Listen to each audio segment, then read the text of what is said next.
લક્ષ્ય ન્યૂઝ, એક નજર, એક લક્ષ્ય.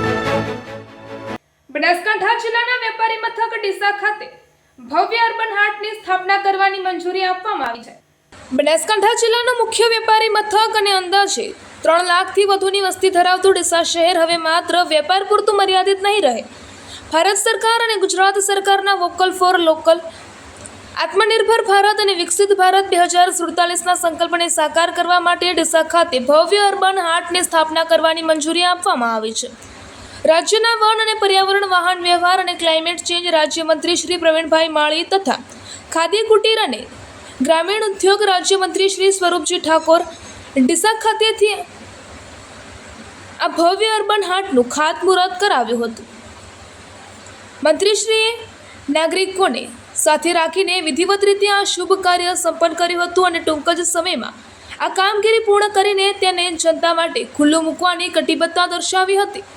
ખાતમુહૂર્ત પ્રસંગે મંત્રી શ્રી સ્વરૂપજી ઠાકોરે જણાવ્યું હતું કે આશરે 21 કરોડના ખર્ચે બનવા જઈ રહ્યું છે આ નવીનીકરણવાળું અર્બન હાટ પ્રધાનમંત્રી શ્રી નરેન્દ્રભાઈ મોદી સ્વદેશી વસ્તુઓને અપનાવવાના સપનાને સાકાર કરવાની દિશામાં એક મહત્વપૂર્ણ કદમ છે.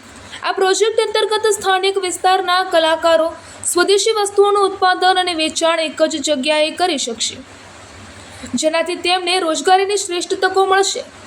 તેમણે જણાવ્યું કે આ હાટના માધ્યમથી મોટી સંખ્યામાં લોકો જોડાશે, જેનાથી સ્થાનિક લોકોને આર્થિક રીતે પગભર થવામાં મોટી મદદ મળશે અને સમગ્ર વિસ્તારના આર્થિક વિકાસને નવી ગતિ મળશે. આ અર્બન હાટ બનાસકાંઠા જિલ્લાની પ્રસિદ્ધ અને પરંપરાગત હસ્તકલાઓ જેવી કે પેચવર્ક, પટોળા વણાટ, ટાંગલિયા વણાટ, માતાની પછેડી, શાલ, મોતીકામ, ભરતકામ અને ટેરાકોટાના કારીગરો માટે આશીર્વાદરૂપ સમાન બનશે અને તેમણે પોતાનું હકનું બજાર પૂરું પાડશે. ડીસા શહેર ભૌગોલિક અને વ્યૂહાત્મક સ્થાન ધરાવે છે, જ્યાં સ્થાનિક જનતા ઉપરાંત પડોશી રાજ્ય રાજસ્થાનથી પણ મોટી સંખ્યામાં ગ્રાહકો ખરીદી માટે આવે છે. આવતી માંગ અને બજારની ક્ષમતાને ધ્યાનમાં રાખીને હસ્તકલાના કારીગરોને કાયમી પ્લેટફોર્મ પૂરું પાડવા માટે અહીં અર્બન હાટ આવશ્યકતા ઊભી થઈ હતી. આ આધુનિક હાટમાં કારીગરો અને મુલાકાતીઓની સગવડતા માટે પાકા સ્ટોલ, સ્વાદિષ્ટ વાનગીઓ માટે ફૂડ સ્ટોલ, મલ્ટીપર્પઝ હોલ, રહેવા માટે ડોરમેટરી અને વિશાળ પાર્કિંગ જેવી અત્યાધુનિક સુવિધાઓ ઉપલબ્ધ કરાવવામાં આવશે. રિપોર્ટર અરવિંદ રાણા, ધાનેરા. આજે ડીસા ખાતે અર્બન હાટનું ખાતમુહૂર્ત કરવામાં આવ્યું છે. આશરે 21 કરોડના ખર્ચે ડીસા ખાતે અર્બન હાટ બનવા જઈ રહ્યું છે.